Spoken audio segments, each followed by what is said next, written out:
views and opinions expressed in this program are those of the individuals involved and do not necessarily reflect the official policy or position of Radio Agri 90.1 FM management.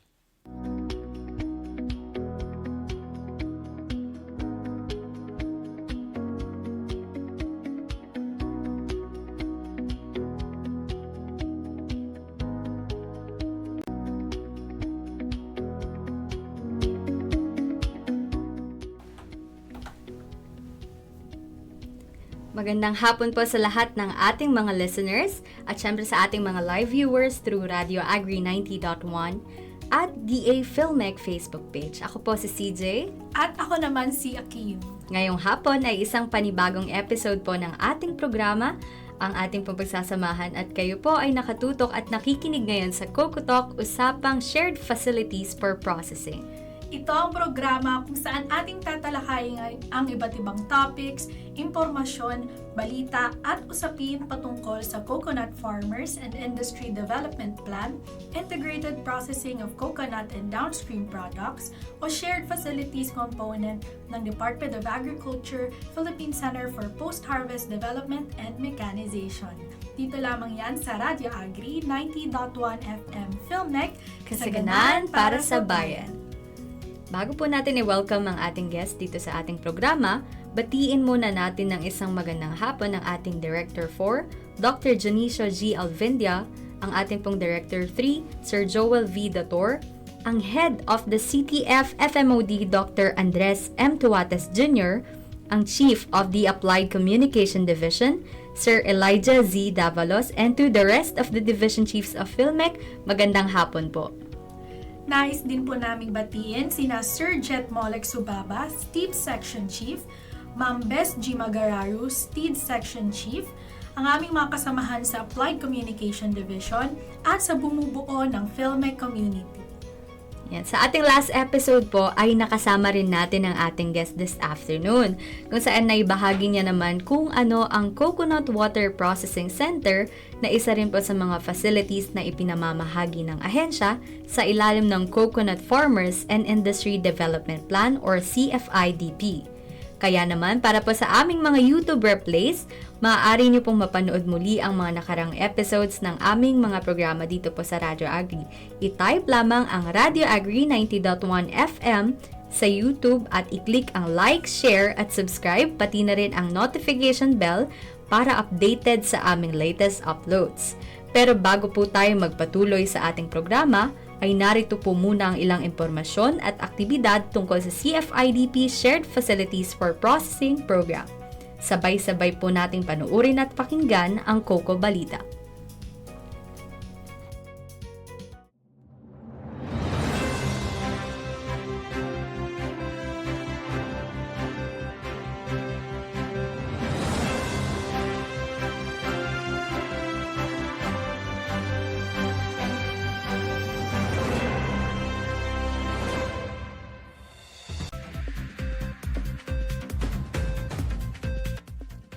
CFIDP Consultation at Workshop idinaos sa Caraga.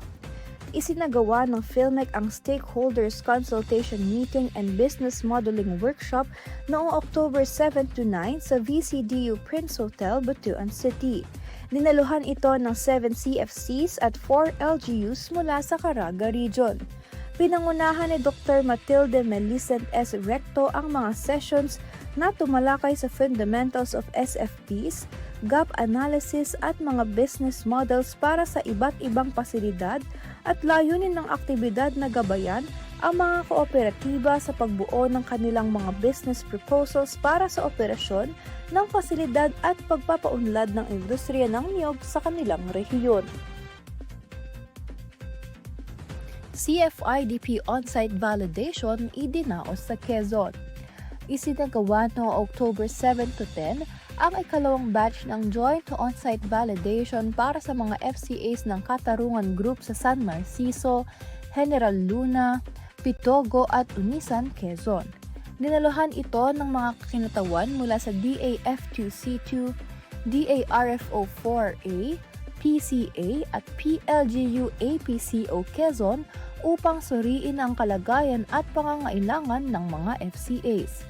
Layunin ng aktibidad na tukuyin ang angkop na interventions at palakasin ang kanilang organizational development. Naipakilala rin ang CFIDP Shared Facilities for Processing o SFP bilang programang maaaring makatulong sa pagpapaunlad ng mga proyekto sa industriya ng niyog. CFC sa Quezon sumailalim sa pagsasanay. Pinangunahan ng ATI Calabarzon ang 3-day capacity building on institutional and organizational management noong October 8 to 10 para sa CFIDP SFP beneficiaries sa Tagkawayan, Quezon. Lumahok ang 25 members ng Sama-sama sa Kaunlaran Multipurpose Cooperative o SSKMPC, ang benepisyaryo ng White Copra Processing Center na itinatayo sa Barangay Santa Monica. Tinalakay ng CDA Region 4A ang mga interactive lectures at workshops tungkol sa cooperative governance, financial management at leadership. Naging daan ang pagsasanay upang mapaunlad ang kakayahan ng kooperatiba sa pamamahala at paghahanda sa operasyon ng kanilang pasilidad.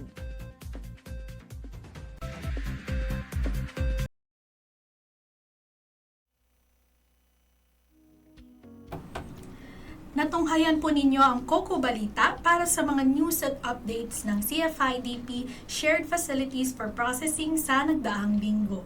Kayo pa rin ay nakikinig at nakasubaybay sa Radio Agri 90.1 FM Filmec, kasaganan para sa bayan. Kung mayroon po kayong mga katanungan, mag-text lamang o tumawag sa aming hotline na 0962-119-7445 o mag-message sa aming social media accounts at Radio Agri 90.1 Filmec sa Facebook, X at Instagram o sa aming Facebook page na Filmec CFIDP SFP. Samantala, ang aming guest ay ibabahagi naman sa atin kung ano ang Cocoa Sugar Processing Center na isa rin sa mga ipinamamahagi ng ahensya sa ilalim ng programang CFIDP. Ipinakikilala po namin si Ms. Erica Daniel J. Pascual, Science Research Analyst mula sa Coconut Trust Fund, Facility Management and Operations Division or CTF FMOD ng Filmec. Magandang hapon po, Ma'am Daniel. Maaari po kayong bumati sa ating listeners and live viewers. Thank you, Ma'am CJ and Ma'am Makin. Magandang hapon po sa lahat ng ating mga tagapanood at tagapakinig sa Radyo Agri 90.1. Binabati ko po ang aming head ng CTF FMOD, si Sir Andy Tuates, ang aming pong mga kasamahan na yung iba po na nasa field and ang ating pong mga kasamahan din dito sa Filmec, pati na din po ang ating mga kasamang implementing agencies nitong CFIDP program. At huli po ay ang ating mga, syempre, coconut farmers and cooperatives. Ayan, ngayong hapon po ay pag-uusapan natin ang mga dapat nating malaman tungkol sa Cocoa Sugar Processing Center. Sa pamagitan po kasi nito ay may babahagi natin sa ating mga ka-Radio Agri, especially sa mga interesadong coconut farmer cooperatives, kung ano ang serbisyong maaaring maibigay sa kanila nitong pasilidad. Ma'am Daniel, para pa sa mga new viewers at listeners, maaari niyo po bang i-share sa amin kung ano po ang responsibilities ninyo dito sa CFIDP program? Okay po, so ako po ay parte ng Technical Services Unit po ng CTF FMOD. Kami po ay nabubuo ng mga agricultural and biosystems engineers at mga civil engineers kung saan po kami po mga ABE ang nakatalaga para po sa procurement, implementation activities. Dito po yung installation, testing activities para po dun sa mga processing machines and equipment natin. And ang mga CE naman po namin is yung para gumagawa po ng mga conceptual designs, yung mga plano po ng mga itatayo naman natin ng mga building para po dito sa mga shared processing facilities natin. Okay, so ang susunod po namin katanungan, Ma'am Daniel, ano po yung capacity at features nitong Cocoa Sugar Processing Center? At ano po kaya yung mga products na kaya nitong magawa? So, ito po kasing Cocoa Sugar Processing Center natin. Dito yung ginagawa yung ating cocoa sugar. Meaning, hindi po siya yung sa sugarcane. Ito po yung ginagamit, yung coco nectar na po ang ginagamit dito or yung tinatawag nating tuba. Na kukuha po ito sa yung hindi pa namumulaklak na ng nyog, yung bulaklak ng nyog. Doon kinukuha yung nectar niya, nabubuo po kasi ito ng 12 to 18% na sugar. So, ito pong facility natin, kung makikita po ninyo sa screen, lalo po sa mga taga-panood natin, ito po yung conceptual design ng ating facility for coco sugar. So, ito po ay may key areas na for stocking area nung coco sap natin. Meron po dito na area for the caramelization and crystallization area kung saan lulutuin na po yung sugar, yung nectar na dinala doon. The sieving area, yung drying area, packaging area po niya, and then yung final product kung saan dito na po i-store yung nagawa na natin na sugar. And syempre po, hindi dapat mawawala yung PPE and dressing area natin for the safety po ng quality and yung workers natin, safety nila. Ito pong facility natin ay may capacity na more or less 600 liters ng coco, ng sap or tuba. Kaya naman po niya yung ganun kadami. Or depende po sa co-op naman kung gaano kadami yung kayanin nila. Depende lang naman po. Meron palang, isa din pala tong coco sugar na produkto na maaaring maproseso po sa ating SFPs, na hindi lang pala sa sugarcane Gawang sugar. Yan. Ano naman po ang pwede nyo po bang i-share sa amin kung ano-ano po ang mga equipment naman po nitong facility? So, para po sa coco sugar, from ASAP collection ay meron po kaming binibigay para po sa mga ating beneficiaries. So, kasama po dito is yung collecting vessels for SAP na 200 units. Meron din po tayong coco sap pH meter, jacketed kettle for SAP.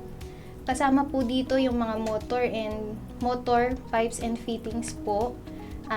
Planetary cooking mixer na 3 sets. Ito na po yung mga gagamitin ng operators or ng cooperative natin para po mag-produce ng coco sugar. Kasama na po dito yung cabinet dryer, multi-purpose tray, table for para sa cooling and sieving, yung container ng sap. Then, meron pa, syempre, hindi po mawawala yung mga digital weighing scale, refractometer, ladle, strainer na 15 units,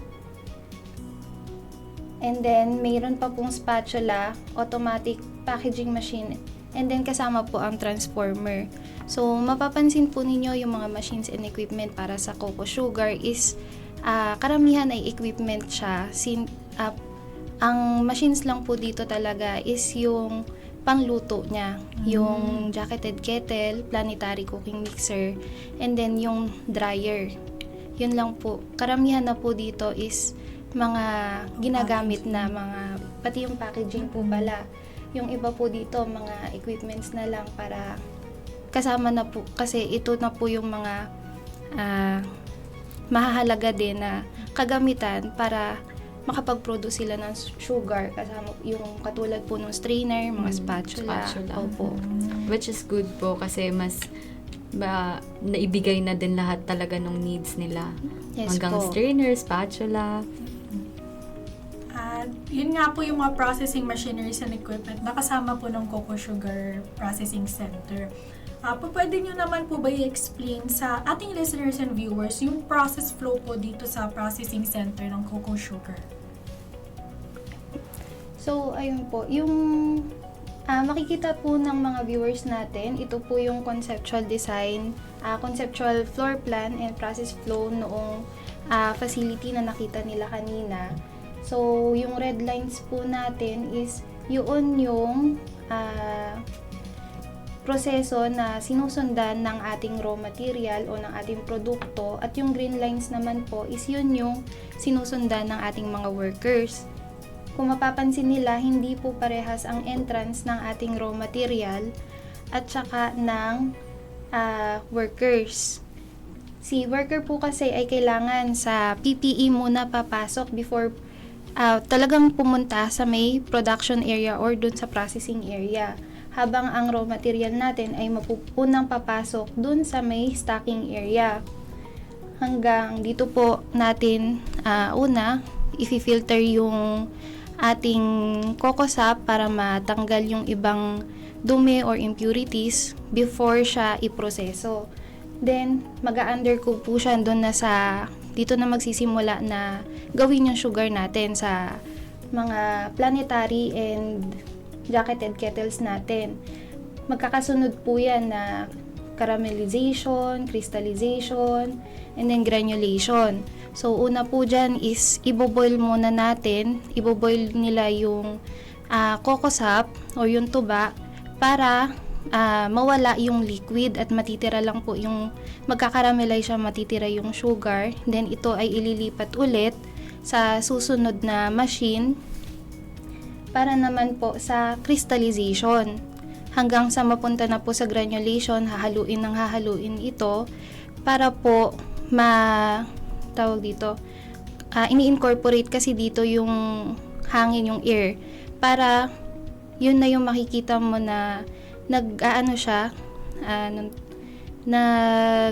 parang nagpa-particle size na yung nagagranulize na siya. And then after nun, palalamigin yung niluto na sugar, yung nakuha na natin na sugar, and then isisieve na para ma-separate yung mga malalaki pang particle. Tapos yung na-sieve na sugar is ida-dry before siya pumunta dito sa ating packaging area. So, i-ano po muna yung natitira pang moisture doon sa ating sugar. Then, packaging area na siya hanggang sa final product. So, ito po yung isa sa mga simple natin na mga shared processing facilities talaga. Opo. Kasi more on equipment nga po siya. Yes po. Okay. So, ano naman po ang kagandahan nitong pasilidad na makakatulong po para syempre mahikayat naman ng ating mga coconut farmer cooperatives na maging interesado po dito sa program? So, yung ano po natin, syempre kasama, aside po sa dati kasi is processing machines and equipment lang ang ipinamimigay ni PhilMec, ngayon po ay kasama na ang building na ibinibigay. Kaya na syempre libre po para sa mga ating kwalipikado na benepisyaryo. Yung mga ito naman po, itong facility syempre may ease of operation, maluwang siya syempre para po mas makakagalaw ang ating mga operators doon sa loob at maayos yung magiging production nila. Ito din po kasing coco sugar dati ay hindi naman masyadong napapansin, pero ang isa pong kagandahan ngayon, ito po tumataas na yung market niya, hindi lang po dito sa may local natin, pati sa international, dahil po sa, syempre isa na din is yung health benefits na naibibigay niya, lalong-lalo na po sa mga diabetic.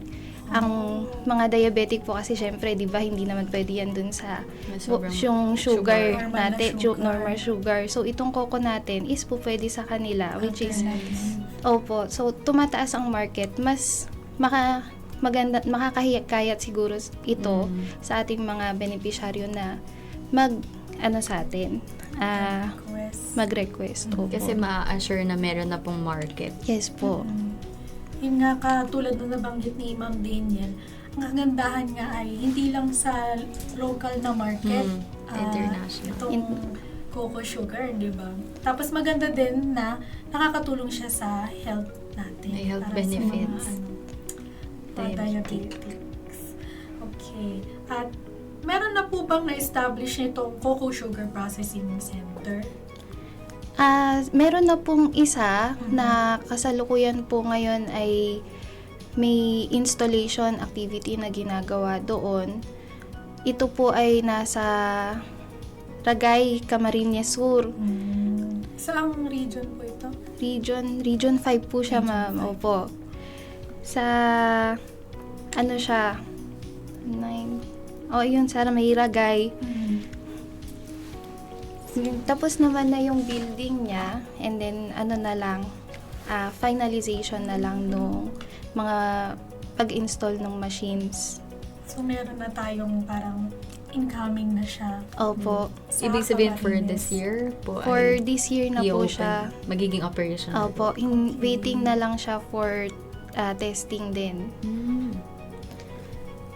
May isa pa po tayong naka-award for Talalora. Bali, meron po tayong total of 2 sa lahat po ng naka-request sa amin na shared processing facilities. Bihira po kasi talaga yung nagre-request sa amin ng cocoa sugar. More on yung iba pong mga... Karamihan ay white copra or yung cooking oil. Yan. Kaya sana po napapakinggan nila ngayon or nakakapanood po sila kasi gaya po ng nasabi nyo, ma-assure na meron na pong market yung cocoa sugar since internationally ay meron din na ima-market din siya Yes po. internationally. Yes. So, ayun po, may mga nagre-request po ba ng ganitong facility? Maliban po Maliban po dun dun sa dalawa. Or, So far po. So far po, wala pa naman pong dumadating ulit sa amin. So maganda po kung, ayun nga sabi nyo na Mahikayat madaming itong mga nakanonood nating ng mga viewers at mga nakikinig ay mahikayat na mag-apply po para dito. Bilang naman po kayo ay isa sa mga madalas na bumibisita sa mga facilities doing testing and training, paano naman po tinatanggap ng coconut farmers ito pong bigay sa kanila ng PhilMec na facilities through the CFIDP program? So, ito pong sa cocoa sugar natin, since ongoing pa siya, wala pa kaming napupuntahan na co-op talaga na nabigyan. Pero dun sa iba naman is very, naman sila, willing to learn. Excited po silang malaman kung paano i-operate, kung paano gamitin yung mga machines and equipment. Kasama pa nga po namin sila kadalasan kapag nagte-testing kami para ma-familiarize na din nila yung sarili nila kung paano gamitin yung mga machines and equipment. so, during testing po, sino po ba ang mga nandun pa lang? Kasama po, syempre, ang supplier, Yes, supplier. na nagbigay po, ay nag-procure nung machines and equipment, yung cooperative po natin na beneficiary, and then end user, yung yung end user representatives po natin from the CTF FMOD, either po sa cluster po namin siya or galing po dito sa technical services unit namin, and then syempre po yung inspector po natin, yung taga TPI. Sila po ang mga bumubuo nung pagka nagte-testing. Yan. So, kapag nagkaroon po ng mga problema sa machinery in the future, paano po ang proseso ng pagsasaayos po nito? Paano po sila matutulungan ng PhilMec? Ayun po. So, ang CFIDP naman po, lalo tayo po na PhilMec, is hindi naman natin sila iiwan for 3 years. So, kung magkaroon po ng problema ang machines and equipment, maaari po silang tumawag sa amin para po ma-inform namin ang supplier, since ito pong mga machines and equipment ay may warranty naman po ito. So, kung magkaroon po ito ng problema, maaari po naming i-relay dun sa supplier para agad po maayos at tuloy-tuloy po pa rin yung production nila.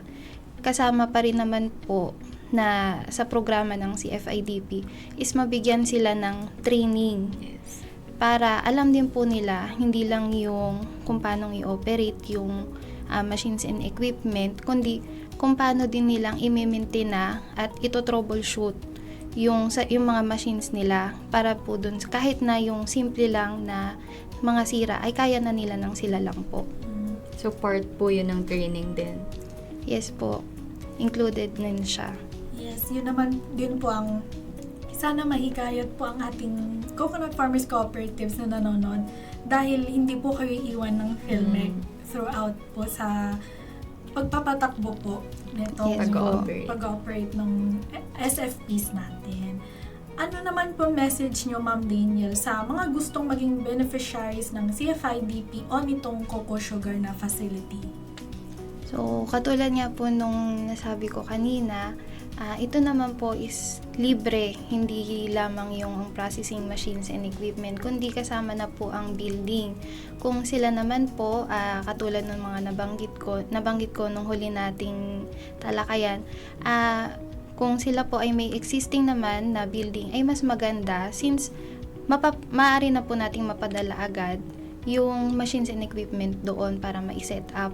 Makakapag-operate na din sila ng mas maaga kumpara po sa kung magpapatayo din. Okay. So lastly, pwede po ba kayong mag-share sa amin ng ilang updates or recent activities po ninyo nitong mga nakaraang linggo? Nitong mga nakaraang linggo po, ako po ay nagpunta ng Bohol. Nag-testing po kami dito ng BCO. Wala pa po nga kasi yung coco sugar natin. So, ang karamihan po namin ngayon is mga BCO. And yung isa po namin is yung sa Agusan del Norte na White Copra naman na processing center. Ngayon naman po si Sir Leo ay kasalukuyang nasa Guimaras para naman po mag-testing din ng White Copra cooking oil naman doon. Parang simultaneous po talaga yung mga testings din. Yes po, sunod-sunod naman po siya, lalo po ngayon na tayo na po talaga yung mga building and na-deliver na yung machines and equipment. Okay, so yan po yung mga updates sa recent activities nyo netong past few weeks po. Ayan, maraming salamat po sa pagbabahagi ng kaalaman, Ma'am Daniel. At para naman po sa ating mga tagapakinig at tagapanood na interesadong maging bahagi ng programang CFIDP, Shared Facilities for Processing ng DA PhilMec, narito po ang listahan ng mga kinakailangang dokumentaryo upang maging benepisyaryo ng SFP. Unang-una, Letter of Intent to Philippine Coconut Authority or PCA. Pangalawa ay Notarized Board Resolution. Pangatlo ay Endorsement Letter from PCA Program Management Office. Pangapat, National Coconut Farmers Registry System or NCFRS Certification. Panglima ay Business Plan. Panganim ay Externally Audited Financial Statement for 2 years. Pang-pito ay Certificate of Registration from Cooperative Development Authority or CDA. At pang-walo naman ay ang Certificate of Compliance. At pang-siyam, List of members with minimum of 100 members and at least 51% are coconut farmers. At ang pang-sampo ay lot. Dapat po ito ay merong proof of ownership kung ito po ay property ng cooperative or use-of-rock agreement kung ito naman po ay government property with minimum of 30 years. At pang 11, authenticated articles of cooperation and bylaws. At pang 12 ay ang existing organizational structure. Yes, ayan po ang mga criteria for eligibility ng CFIDP SFP. Muli, maraming salamat po kay Ma'am Daniel para sa mga na-share niya sa atin, pati na rin sa ating mga listeners and viewers na sinamahan tayo ngayong hapon.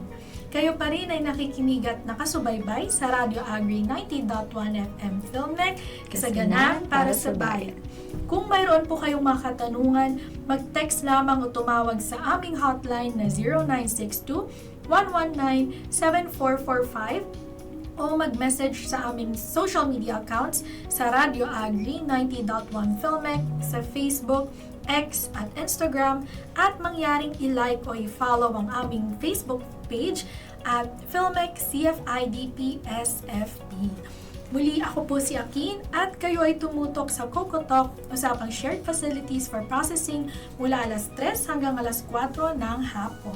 At ako naman po si CJ, ito po ang programa kung saan ating tatalakayin ang iba't ibang topics, impormasyon, balita, at usapin patungkol sa Coconut Farmers and Industry Development Plan, Integrated Processing of Coconut and Downstream Products o Shared Facilities component ng Department of Agriculture, Philippine Center for Post-Harvest Development and Mechanization. Dito lamang po yan sa Radio Agri 90.1 FM Filmec, kasaganan para sa bayan.